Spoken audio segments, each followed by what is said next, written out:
আজকের ভিডিওর আলোচনার বিষয়বস্তু হলো সপ্তম শ্রেণীর দ্বিতীয় পর্যায়ক্রমিক মূল্যায়ন বা সেকেন্ড ইউনিট টেস্টের বাংলার সম্পূর্ণ সাজেশন।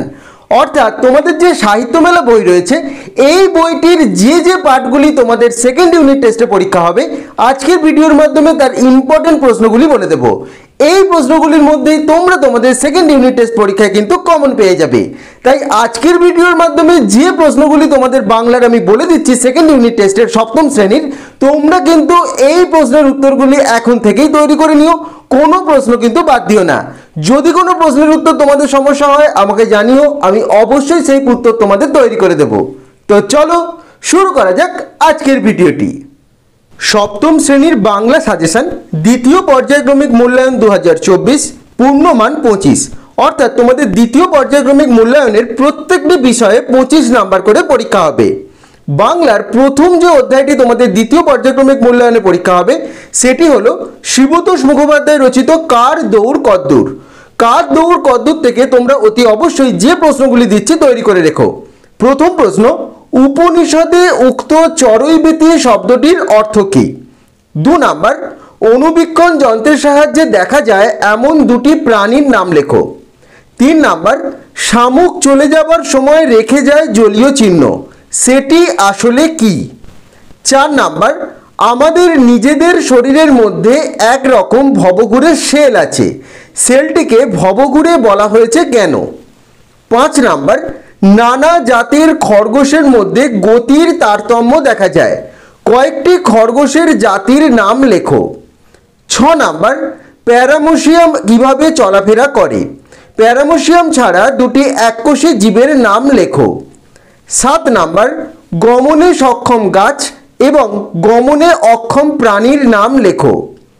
8 নাম্বার, প্রাণী মাত্রকেই খাবার সংগ্রহ করতে হয়, গাছ কিভাবে না দৌড়ে তার খাবার সংগ্রহ করতে পারে? 9 নাম্বার, উচ্চতর জীবদের পেশি কাজ করার ক্ষেত্রে কিভাবে শক্তি উৎপাদিত হয়? 10 নাম্বার, মানুষ এখন শুধু নিজে চলেই ক্ষান্ত নয়, নিজের চলা ছাড়া বর্তমানে মানুষ কি কি জিনিস চালাতে সক্ষম? এই 10টি প্রশ্ন এই পাঠটি থেকে তোমরা অতি অবশ্যই করে রেখো, এর মধ্যে তোমরা কমন পেয়ে যাবে আশা করছি। এগুলির মধ্যে কোনো উত্তর যদি তোমাদের সমস্যা হয় আমাকে কমেন্ট করে জানাবে, আমি যথাযথভাবে সেই উত্তর তোমাদের দিয়ে দেব। এর পরের যে পাঠটি তোমাদের পরীক্ষা হবে সেটি হলো সুকুমার রায় রচিত নোট বই।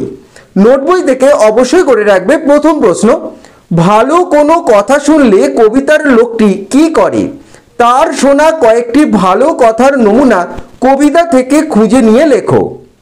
2 নাম্বার, কিলবিল, ছটপট, কটকট, টনটন এগুলি কি ধরনের শব্দ?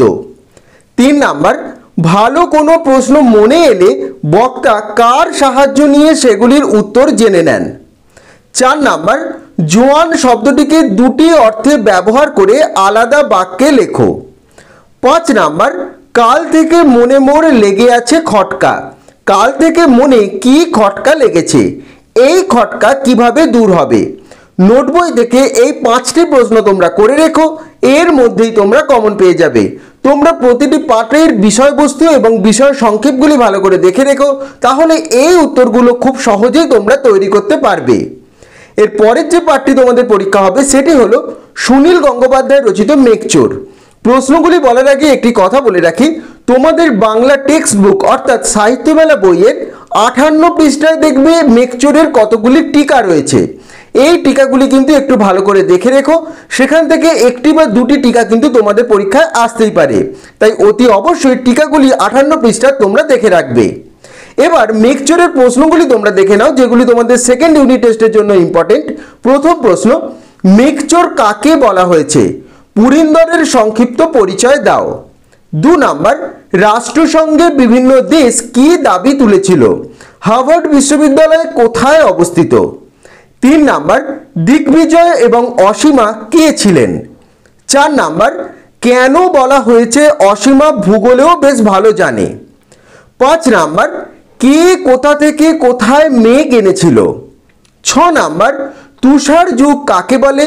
পৃথিবী থেকে কত জল সারা বছর বাষ্প হয়ে মেঘ হয়ে উড়ে যায়? 7 নাম্বার, আটলান্টিস কি? পুরন্দরের মতে আটলান্টিসের অবস্থান কোথায়? 8 নাম্বার, সাইবেরিয়া কোথায়, অ্যালয় কি? 9 নাম্বার, অসীমা কেন পুরন্দরকে ফেরিওয়ালা বলে ব্যঙ্গ করেছে? 10 নাম্বার, পুরন্দরের তৈরি গোলকটিতে আছে এমন কোন ধাতুর নাম গল্পে পেলে? কেন গোলকটি এয়ার টাইট রাখতে হয়? 11 নাম্বার, প্রকৃতিকে ধ্বংস করা একটা অপরাধ, কে কাকে কখন একথা বলেছে? 12 নাম্বার, গল্পটিতে কাকে কেন মেঘচোর বলা হয়েছে, তার মেঘ চুরির কৌশলটি সংক্ষেপে লেখো।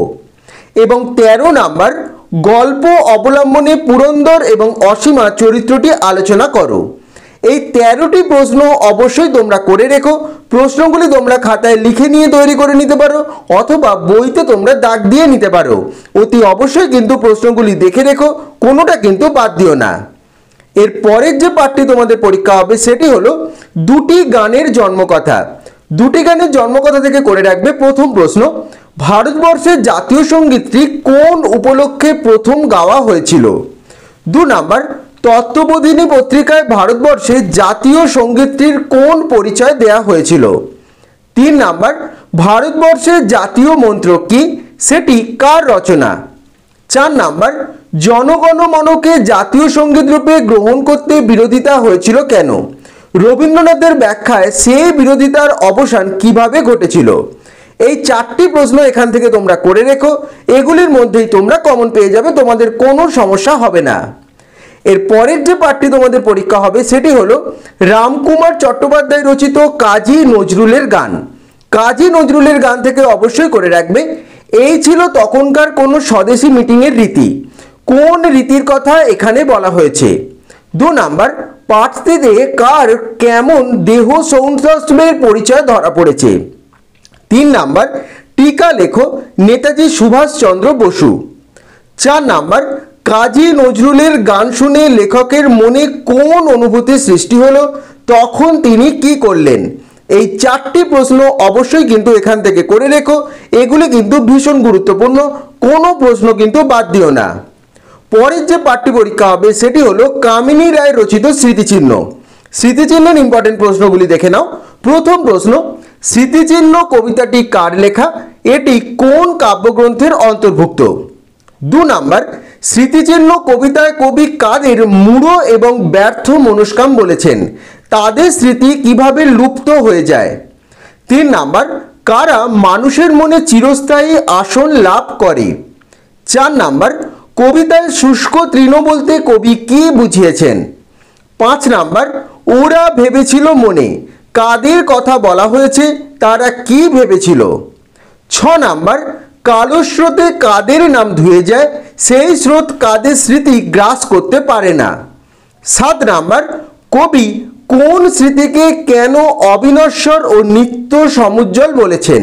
এই 7টি প্রশ্ন অবশ্যই কিন্তু তোমরা দেখে রেখো। এগুলির মধ্যে কমন পেয়ে যাবে। না পারলে আমাকে কমেন্ট করে জানাবে, আমি সেই উত্তর তোমাদের যথাযথভাবে দিয়ে দেব। এরপরের যে পাঠ তোমাদের পরীক্ষা হবে সেটি হলো সুকান্ত ভট্টাচার্য রচিত চিরদিনের। চিরদিনের থেকে যে প্রশ্নগুলি করে রাখবে সেগুলি হলো ব্যস্ত ঘড়ির কাঁটা কোথায় গিয়ে থেমে গেছে? 2 নাম্বার, তালের শাড়ি কোথায় রয়েছে, কিষান পাড়ার নীরব কেন? 3 নাম্বার, বর্ষায় কে বিদ্রোহ করে, কে গোয়ালে ইশারা পাঠায়? 4 নাম্বার, রাত্রিকে কিভাবে স্বাগত জানানো হয়? 5 নাম্বার, ঠাকুমা কাকে কখন গল্প শোনান, তিনি কোন গল্প বলেন? 6 নাম্বার, চিরদিনের কবিতায় বাংলার পল্লী প্রকৃতির যে বর্ণনা রয়েছে তা নিজের ভাষায় সংক্ষেপে লেখো। 7 নাম্বার, চিরদিনের কবিতাটিতে গ্রামীণ মানুষের জীবনযাপনের যে ছবিটি পাওয়া যায় তা নিজের ভাষায় বর্ণনা করো। এই 7টি প্রশ্ন অবশ্যই চিরদিনের থেকে তোমরা করে রেখো। এগুলোই হলো তোমাদের সপ্তম শ্রেণীর দ্বিতীয় পর্যায়ক্রমিক মূল্যায়নের বাংলার সম্পূর্ণ সাজেশন। তোমাদের যে যে পাঠগুলি পরীক্ষা হবে সেগুলি তোমাদের টোটাল বলে দিলাম, তার ইম্পর্টেন্ট প্রশ্নগুলিও তোমাদের দিয়ে দিলাম। তোমরা এই প্রশ্নের উত্তরগুলি অবশ্যই তৈরি করে নিও। তোমরা ভিডিও স্ক্রিনশট নিয়ে রাখতে পারো, প্রশ্নগুলি খাতায় নিয়ে লিখতে পারো, অথবা তোমরা তোমাদের বইতেও প্রশ্নগুলি দাগ দিয়ে নিতে পারো। প্রতিটি প্রশ্ন কিন্তু তোমাদের দ্বিতীয় পর্যায়ক্রমিক মূল্যায়নের জন্য ভীষণ গুরুত্বপূর্ণ। কোনো প্রশ্ন কিন্তু এর মধ্যে তোমরা বাদ দিও না। যদি কোনো প্রশ্ন অসুবিধা হয় আমাকে কমেন্ট করে জানাবে, আমি আগেও বলেছি আমি সেই উত্তর তোমাদের যথাযথভাবে দিয়ে দেব। দরকার পড়লে ভিডিওটি প্রথম থেকে তোমরা আরেকবার দেখে নিতে পারো। এতেই হলো দ্বিতীয় পর্যায়ক্রমিক মূল্যায়ন বাংলার সপ্তম শ্রেণীর সম্পূর্ণ সাজেশন। তো আশা করছি আজকের ভিডিওটি তোমাদের ভালো লেগেছে এবং আজকের ভিডিওর মাধ্যমে সপ্তম শ্রেণীর বাংলার সেকেন্ড ইউনিট টেস্টের সম্পূর্ণ সাজেশন তোমরা পেয়ে গেলে। যে যে প্রশ্নগুলি দিলাম এই পাঠগুলি থেকে তোমরা কিন্তু অতি অবশ্যই এর উত্তরগুলি তৈরি করে নিও, তোমাদের কোনো সমস্যা হবে না। প্রত্যেকটি গল্প এবং কবিতার বিষয় সংক্ষেপ ভালো করে তোমরা তৈরি করে রেখো, তাহলে কিন্তু এই উত্তরগুলি সহজেই তোমরা পেরে যাবে। তাও কোনো প্রশ্নের উত্তর তোমরা না পারলে বা তোমাদের কোনো সমস্যা হলে আমাকে কমেন্ট করে জানাও সেই প্রশ্নটি, আমি অবশ্যই সেই উত্তর তোমাদের তৈরি করে দেব। এবং ভিডিওটি ভালো লেগে থাকলে অবশ্যই ভিডিওটি লাইক এবং শেয়ার করে দিও এবং চ্যানেলটি অবশ্যই তোমরা সাবস্ক্রাইব করে দিও। সকলে ভালো থেকো।